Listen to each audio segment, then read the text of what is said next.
Welcome back to episode 16 of The Gray Files, where we peel back the layers of technology, economics, data science, and even the human condition itself, all in an effort to try and understand this vast and often perplexing world we live in.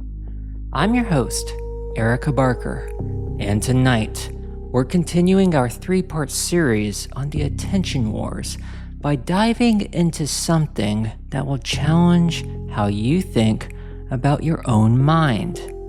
The dark art of psychological manipulation and how reality itself can be rewritten without you ever knowing it happened. In our last episode, we watched Charlie and Rachel Patterson, twins who once seemed inseparable, pulled apart until they became enemies. The force that drove that transformation was algorithmic manipulation. Tonight, we are looking at the techniques that make such changes possible. To do that, we turn to Darren Brown, the British mentalist whose work shows just how vulnerable the human mind really is. Now, a quick word before we dive in. If you hold your faith close, this next story may feel uncomfortable. I say that as someone who is deeply religious myself. I am a practicing Buddhist. My goal is not to dismiss spirituality, but what happened in this experiment is simply too important to ignore. So in 2012, Darren Brown met Natalie, a committed atheist from London. Through conversation alone, without drugs or actors, he guided her into what she described as a religious conversion. In a quiet church lit only by candles and colored by stained glass, she began to cry, asked God for forgiveness, and declared her love for Jesus. The strange part is that Brown himself does not believe in God. He actually created the experiment to prove that what many people experience as divine can be reproduced through psychology. That fact alone raises a terrifying question. If a short conversation can alter someone's most deeply held beliefs, what else about us can be rewritten? Part 1. The impossible made routine. Many people think hypnosis is nothing more than silly stage tricks. Someone on stage flaps their arms like a chicken. The crowd laughs, and we walk away convinced only fools fall for it. That reaction helps us protect the idea that our thoughts are our own. The truth is more unsettling. Brown's work shows that the mind is full of openings. It can be entered, shaped, and guided by anyone who knows the entry points. Consider his famous experiment with actor Simon Pegg. Pegg privately wrote down the gift he most wanted for his birthday, sealed the note, and handed it over. His choice was a leather jacket. 20 minutes later, after what looked like casual small talk, Pegg announced that his true wish was for a red BMX bicycle. And that was the exact answer Brown wanted. The jacket was forgotten. Now that conversation was anything but casual. Brown had planted words related to cycling into their discussion, while repeatedly anchoring those ideas with a touch on the same spot. Pegg's unconscious mind linked the touch with the idea of a bicycle, and Brown eventually convinced him that the thought was his own. When people dismissed this as a trick or accused a participant of acting, they missed the real lesson. These are the same tools that advertisers, politicians, preachers, and media outlets use every day on all of us. Brown is simply honest about what he is doing. Most manipulation happens quietly. Part 2. The neurolinguistic weapon. To understand how this works, we need to look at neurolinguistic programming, or NLP. Richard Bandler and John Grinder created it in the 1970s after studying 3 remarkable therapists, Fritz Perls, Virginia Satir, and Milton Erickson. Now, these 3 therapists could dissolve trauma, cure phobias, and free people from addictions in a single session. Bandler and Grinder wanted to know how, so they studied the exact words, gestures, and timing the therapist used. What they discovered was a repeatable system. Human consciousness follows patterns. Once you understand the patterns, you can influence the outcome.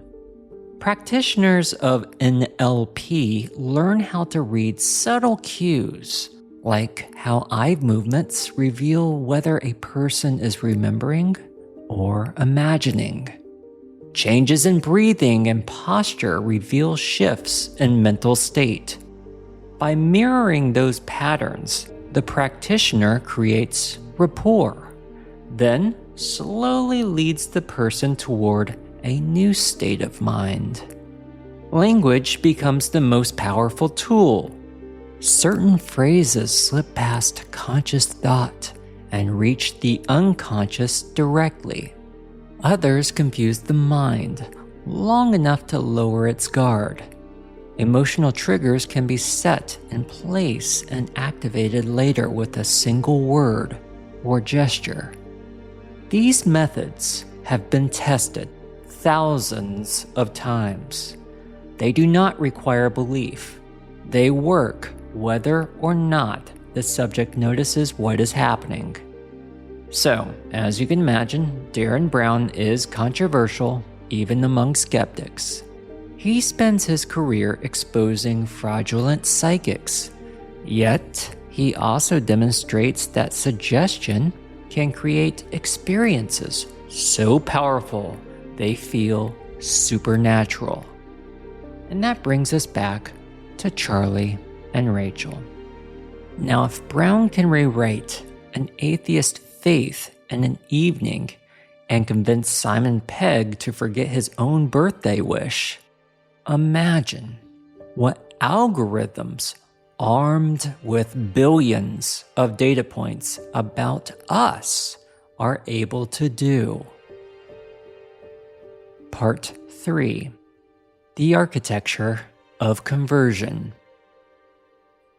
Let's break down exactly how Darren Brown managed to guide Natalie from firm atheist to trembling believer, because the techniques reveal the deeper structure behind all ideological conversion. The dramatic moment in the church was only the finale. The real work had been unfolding quietly for weeks, through preparation so subtle that Natalie never once recognized she was being guided. Brown began with something psychologists call environmental priming. He didn't drag Natalie into sermons or confront her with Bible verses. Instead, he slipped sacred imagery into everyday experiences where it seemed harmless. A classical music concert that just happened to be sacred choral work. a gallery tour filled with Renaissance paintings of angels and saints, presented as mere art history. Casual conversations about the comfort people find in traditions and rituals. Nothing about this felt like religion being pushed. It was presented as culture, art, and casual observation. Yet, Natalie's brain was busy stitching connections in the background, linking these images with positive emotions. Pathways were forming without her awareness.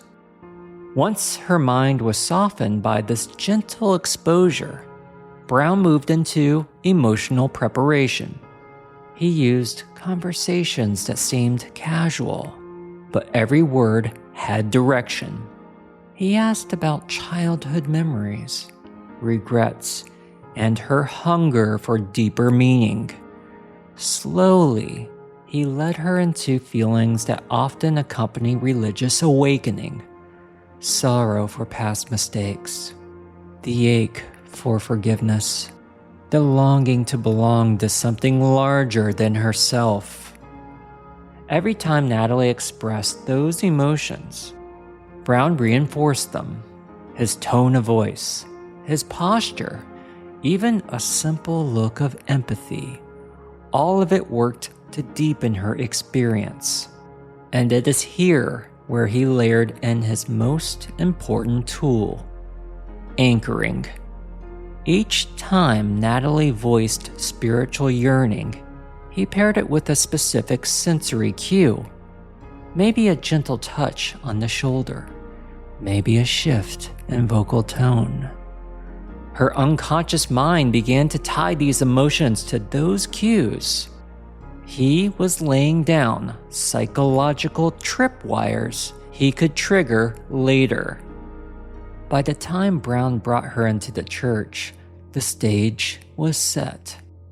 The environment did half the work for him. Candlelight quiets the nervous system and nudges the brain toward trance. Centuries of religious history and the stone walls create what psychologists call environmental demand characteristics. Simply being there carries the unconscious expectation that one should feel reverence. All Brown had to do was activate the anchors he had planted. A touch on the shoulder, a certain tone of voice. The cues awakened the emotions Natalie had rehearsed again and again. Surrounded by sacred imagery and history, her body and mind surrendered to the moment. What followed was powerful and sincere. Natalie collapsed into tears, whispered apologies to God, and declared her love with the full weight of belief. She was not faking. She was feeling every single word. The tragedy is that those feelings had been engineered. They were the result of calculated psychological manipulation. To Natalie, it was divine revelation, but in truth, it was conditioning, rehearsed step by step until the final moment felt inevitable. Part 4. The twins' transformation revealed. Now we can see Charlie and Rachel Patterson's story with a bit of sharper clarity. What happened to them was not just about being fed different news articles or social media posts.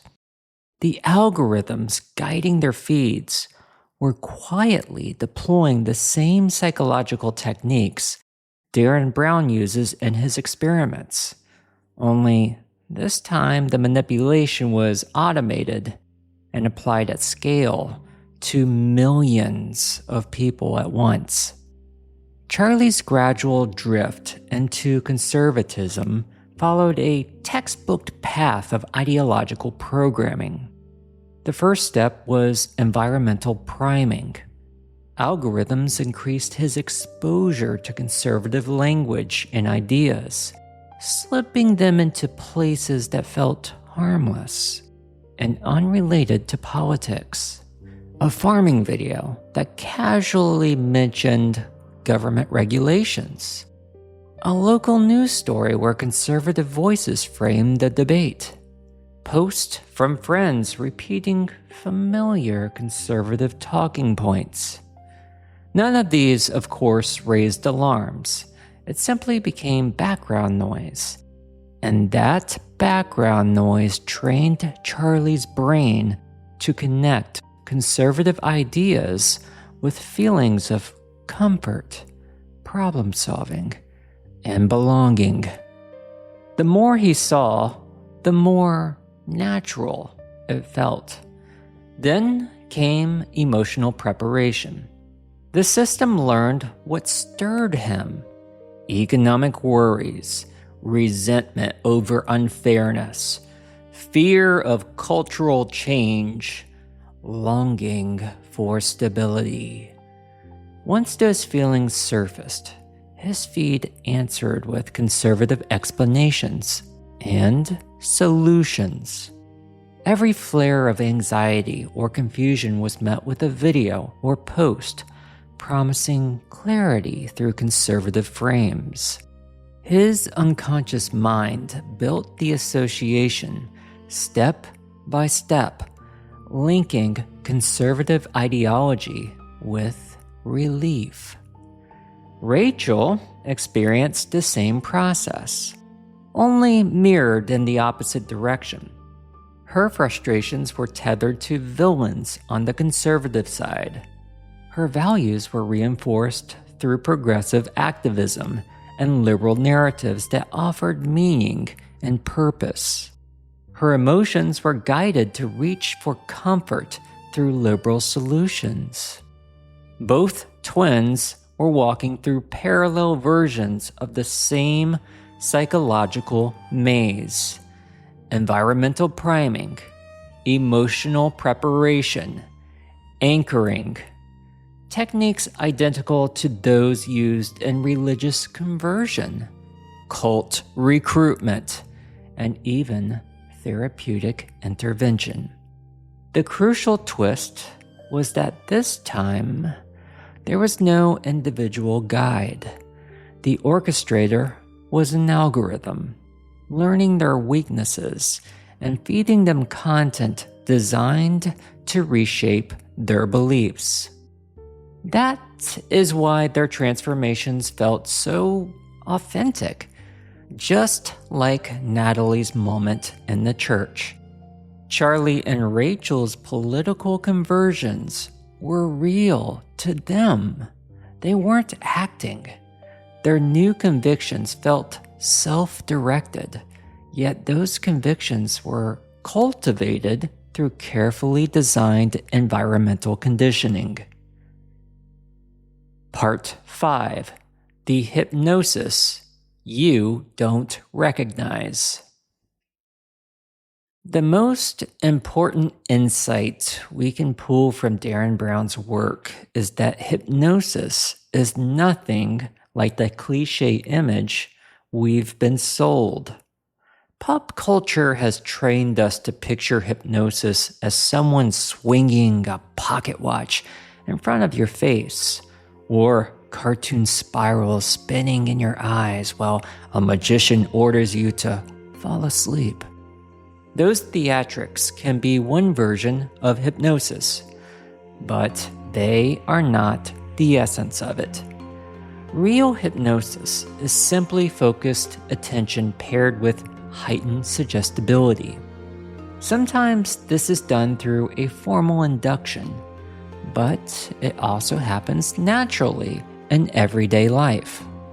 Think about reading a novel so intensely you forget the world around you, or driving a familiar route and realizing you can't remember the last 5 minutes on the road. Even listening to music or getting pulled into a TV show can slip the mind into this state. Critical thinking fades into the background, and the brain becomes more open to suggestion. Modern media is built to keep people in this condition as much as possible. Infinite scroll holds attention long past the moment you meant to stop.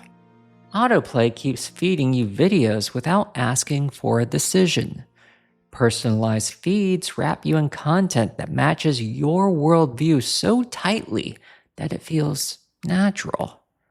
Like you are discovering truth rather than being guided. Researchers call these flow states. And in a flow state, the mind is focused. Self-awareness fades, and outside distractions blur away. Flow can be great for creativity and learning, but it also leaves the door wide open for influence. When you consume content in this state, your brain stops picking apart arguments or questioning the source. Information slides in unchallenged and often gets stored as accepted truth. That is why a post on social media can feel more persuasive than the same point made in a lecture or a newspaper. The platform has engineered your mental state so that suggestion sticks. Charlie and Rachel's radicalization unfolded inside these trance-like states. They weren't sitting down, weighing evidence, and deciding to shift their beliefs. They were scrolling, streaming, and absorbing in moments where conscious choice had stepped aside. Part 6. The Memory Thieves. One of Darren Brown's most unsettling demonstrations is something he calls false memory implantation. The ability to convince someone they lived through events that never actually happened. In carefully controlled experiments, Brown has led people to believe they witnessed crimes they never saw, met people they never encountered, and held beliefs they had never expressed. The techniques echoed those used for centuries by interrogators, therapists, and religious leaders who understood, consciously or not, that memory can be rewritten. Human memory is not a hard drive. We do not replay experiences like a video file. What we store are fragments, impressions, feelings, sensory flashes that get stitched back together every time we recall them. And the act of remembering is fragile. It can be bent by suggestion, altered by someone else's confidence, or reshaped by the environment in which the memory is recalled. By sprinkling in precise details about an event that never occurred, a skilled manipulator can steer the reconstruction process. The mind takes those details and weaves them into the story until the invented memory feels as real as anything that actually happened. People will defend it with absolute conviction because, to them, it is real. This is exactly what happened with Charlie and Rachel Patterson. Once the algorithms pushed them down separate political paths, they began to reconstruct their shared past in ways that confirmed their new beliefs. Charlie became convinced that Rachel had always been vulnerable to liberal propaganda, even though she had barely cared about politics growing up. Rachel grew certain that Charlie had been voicing conservative views for years, despite the fact he had never said those things. These weren't lies in the mind, these were memories. vivid, and certain, built from suggestion and repetition. The algorithms had reached back into their past and rewritten it. What had once been a shared history between siblings was now two completely different storylines, each supporting the worldview the system had assigned them.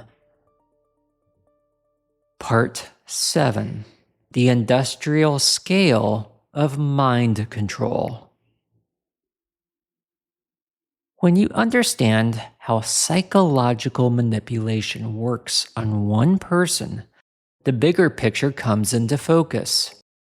Every single technique Darren Brown demonstrates in a small, controlled setting is being used every day on a massive scale. Political campaigns lean on emotional anchoring to fuse positive feelings with their candidates' faces. Religious groups lean on environmental priming and social pressure to manufacture conversion experiences.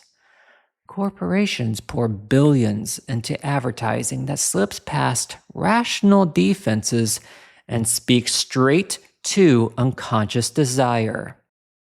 The difference is scale. Brown can steer one person at a time with carefully chosen words and gestures. Institutions backed by technology can reach millions at once. Artificial intelligence fine-tunes the process in real time, learning what works best for each individual and delivering it with precision. Social media platforms have evolved into what researchers bluntly call behavioral modification engines. And these engines are not neutral communication tools. They are systems explicitly designed to alter human behavior.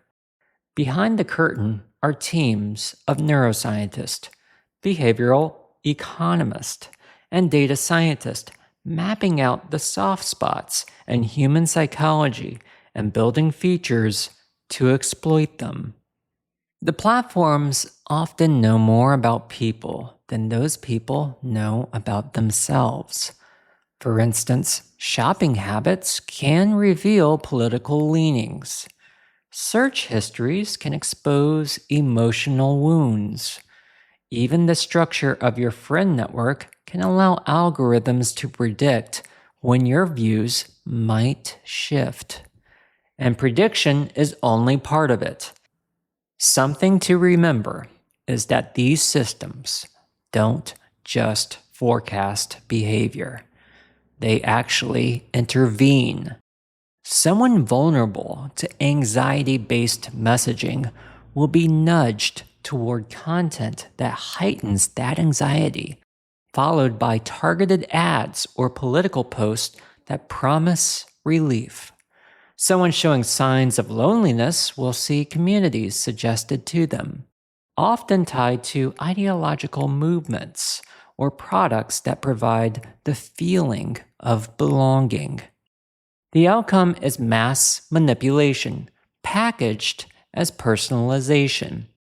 People scroll through feeds believing they're carving their own paths, when in reality their emotions, memories, and desires are being engineered.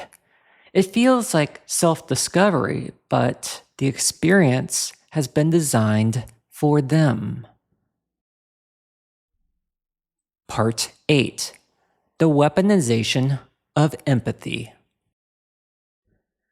Perhaps the most disturbing feature of modern psychological manipulation is how it twists our best qualities into weapons against us. Take empathy, for example. The ability to feel someone else's suffering should be one of our strongest moral compasses. Yet, manipulators have figured out how to hijack it.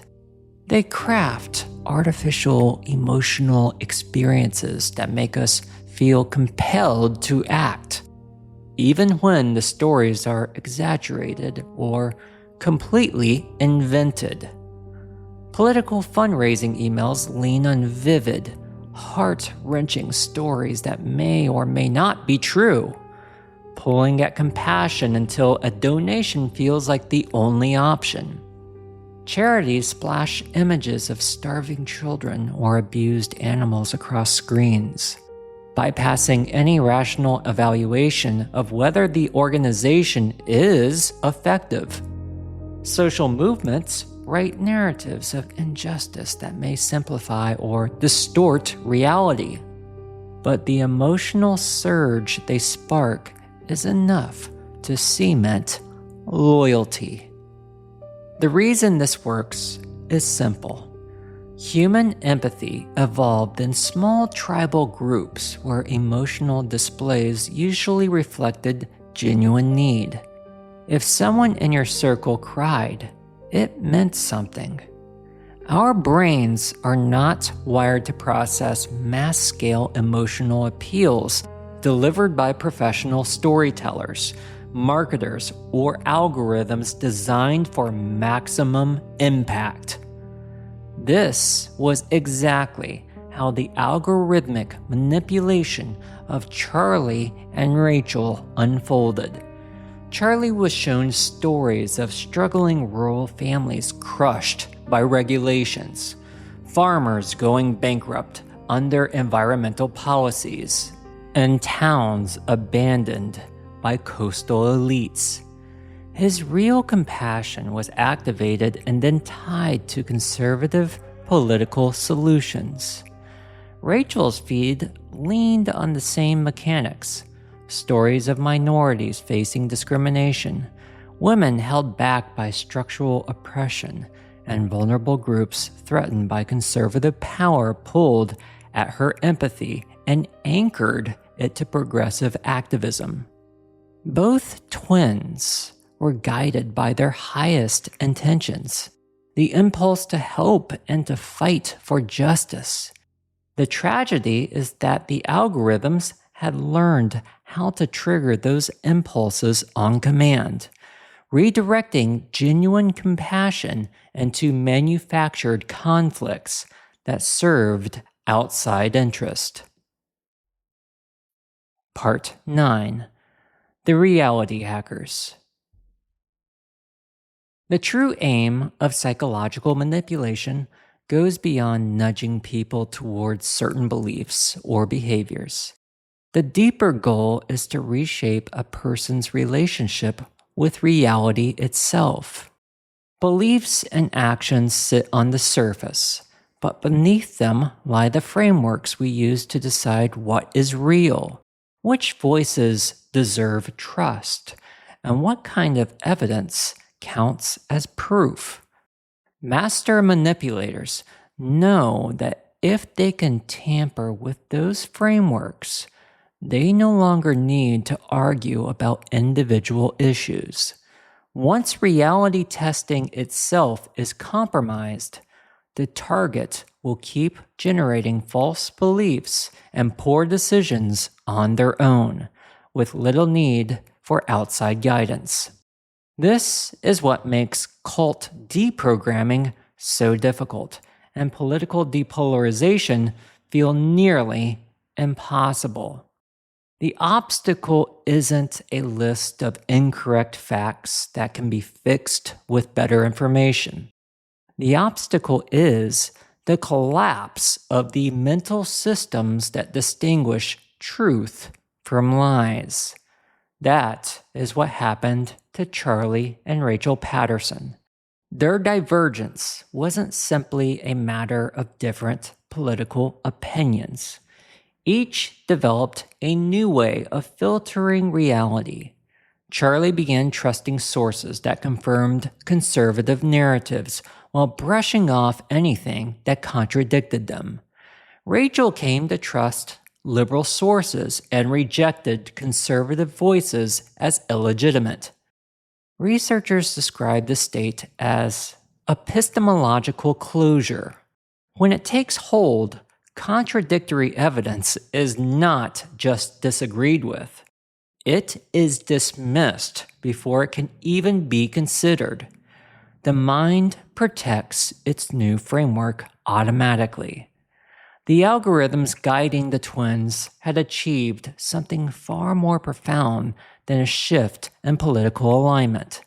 They had reconfigured the very systems that tell us what is true. Once those systems were altered, Charlie and Rachel became both open to constant manipulation and resistant to correction. They weren't just convinced of new ideas. They were living inside new realities. Part 10. The Hypnotic Society.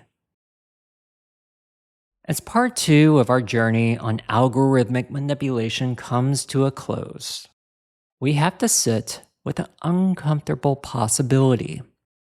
We may all be living inside a hypnotic society where everyday consciousness has been swapped for manufactured trance states. Think about the mental state required for ordinary social media use. Eyes locked on the screen, awareness of the room fading, critical thoughts softening, emotions rising faster than reason, time slipping away unnoticed. These are the very conditions hypnotists cultivate when guiding clients into trance. Most of us spend hours in this state every single day, consuming content chosen by algorithms that care only about keeping us engaged. In these hours, choice weakens and suggestion grows stronger. And the information we take in while scrolling doesn't just pass through us, it imprints itself. It sculpts our political leanings, our shopping decisions, our expectations of love and friendship, even our sense of what life should look like. It implants memories, spins up emotions, and manufactures desires that feel as real as anything we've lived. At a certain point, the line between authentic and manipulated consciousness blurs. If our thoughts, feelings, and memories are constantly being shaped by systems designed to steer behavior, what part of us is truly our own? Charlie and Rachel's story is not rare. It is common. They show us what happens when techniques originally created for therapy or stage performance get scaled up into industrial operations, with entire populations placed inside behavioral modification platforms. What happened to them is happening everywhere. Their descent from loving siblings into ideological adversaries is proof that we have built machines capable of rewriting human consciousness while most people remain unaware. In our next episode, we are going to turn to the tools of politics, advertising, and media. We'll examine how language itself becomes weaponized, how emotions get hijacked in the service of power, and how societies can be programmed to believe things that benefit institutions rather than people. For now, ask yourself this. As you scroll through feeds, absorb opinions, and make choices about who to trust, how much of that feels like your own voice, and how much of it has been scripted for you? The mind hackers are not science fiction. They exist, their techniques work, and they are probably shaping your consciousness right now, even as you hear these words. The real question is not whether you are being manipulated. The real question is whether you will learn to spot the manipulation and build defenses against it, or whether you will remain a subject in someone else's Experiment.